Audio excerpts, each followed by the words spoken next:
ایک دفعہ کا ذکر ہے کہ ایک بندر ندی کے کنارے ایک درخت پر رہتا تھا۔ بندر اکیلا تھا کیونکہ اس کا کوئی دوست یا خاندان نہیں تھا، لیکن وہ خوش اور مطمئن تھا۔ درخت نے اسے کھانے کے لیے کافی میٹھا جامن کا پھل دیا۔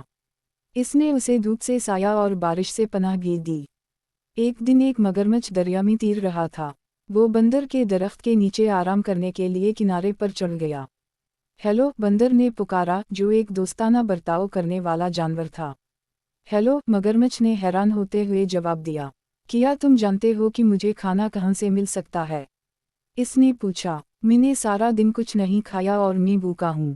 اب آپ سوچ رہے ہوں گے کہ مگرمچھ بندر کو کھا جانا چاہے گا، لیکن یہ بڑا ہی شفیق اور شریف مگرمچھ تھا اور یہ خیال کبھی اس کے دماغ میں نہیں آیا۔ میرے درخت میں بہت پھل ہیں، کیا آپ کچھ کھانا چاہیں گے؟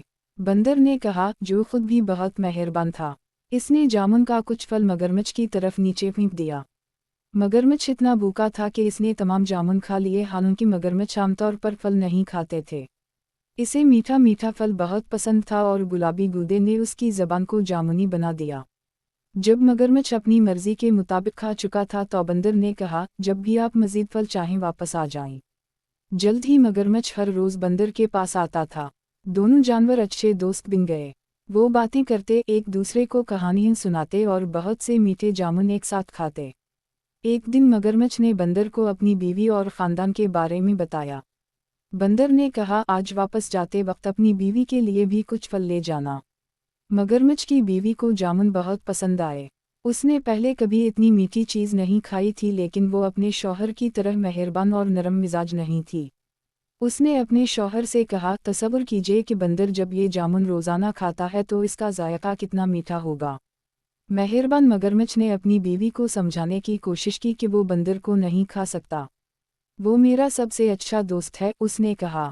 مگرمچھ کی لالچی بیوی نہ سنتی۔ اپنے شوہر سے وہ کام کروانے کے لیے جو وہ چاہتی تھی، اس نے بیمار ہونے کا بہانہ کیا۔ میں مر رہی ہوں اور صرف ایک پیارے بندر کا دل ہی مجھے ٹھیک کر سکتا ہے۔ اس نے اپنے شوہر کو پکارا، اگر تم مجھ سے محبت کرتے ہو تو تم اپنے دوست بندر کو پکڑو گے اور مجھے اس کا دل کھانے دو گے۔ بیچارہ مگرمچھ کو سمجھ نہیں آ رہی تھی کہ وہ کیا کرے۔ وہ اپنے دوست کو کھانا نہیں چاہتا تھا، لیکن وہ اپنی بیوی کو مرنے نہیں دے سکتا تھا۔ آخر کار اس نے فیصلہ کیا کہ اسے کیا کرنا ہے، اور اگلی بار جب وہ بندر کے پاس گیا تو اس نے اس سے کہا کہ وہ اس کی بیوی سے ملنے آئے، کیونکہ وہ جامن کے خوبصورت پھل کے لیے ذاتی طور پر اس کا شکریہ ادا کرنا چاہتی تھی۔ بندر خوش ہوا، لیکن کہا کہ وہ نہیں جا سکتا کیونکہ وہ تیرنا نہیں جانتا تھا۔ اس کی فکر نہ کرو، مگرمچھ نے کہا، میں تمہیں اپنی پیٹھ پر لے کر جاؤں گا۔ بندر راضی ہو گیا اور مگرمچھ کی پیٹھ پر کود کر بیٹھ گیا۔ چنانچہ دونوں دوست گہرے چوڑے دریا میں چلے گئے۔ جب وہ کنارے اور جامن کے درخت سے بہت دور پہنچے تو مگرمچھ نے کہا، مجھے بہت افسوس ہے، لیکن میری بیوی بہت بیمار ہے اور کہتی ہے کہ بندر کا دل ہی اس کا علاج ہے۔ مجھے ڈر ہے کہ مجھے تمہیں مارنا پڑے گا، حالانکہ میں ہماری باتوں کو یاد کروں گا۔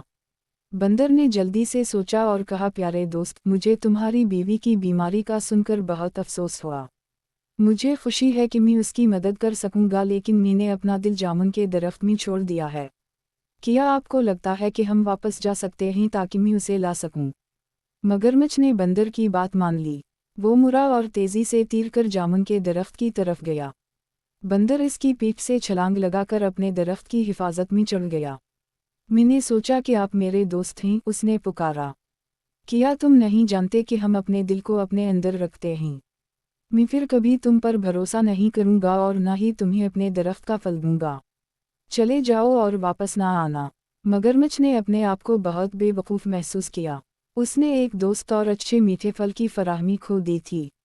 بندر نے خود کو بچا لیا تھا کیونکہ اس نے جلدی سوچ لیا تھا۔ اس دن سے اس نے پھر کبھی مگرمچھوں پر بھروسہ نہیں کیا۔